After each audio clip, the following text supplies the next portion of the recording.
Hi, this is a short tutorial on how to connect to a VPN. If the VPN is already created on your Windows 10 device, you go to the Network Access button down here. It's just showing I have internet access wirelessly. If you were connected via Ethernet, you would have a square. Click it. Here's the VPN that's already been created. Click it. Then you click Connect. Pop-up will come up and ask you to sign in.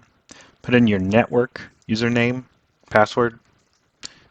Probably the same username and password you use whenever your computer is on site.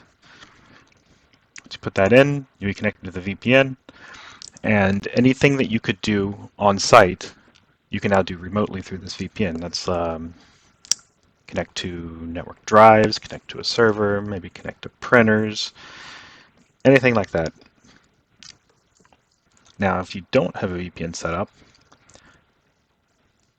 you go to search, type in VPN, VPN settings, click it. This would most likely be configured by us. Then you would add a new VPN connection, click it.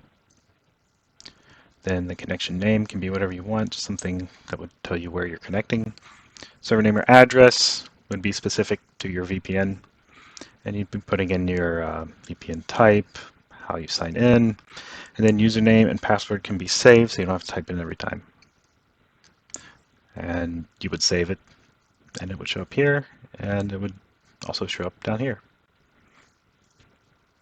That's it. That's how you connect to a VPN remotely. Thank you for watching.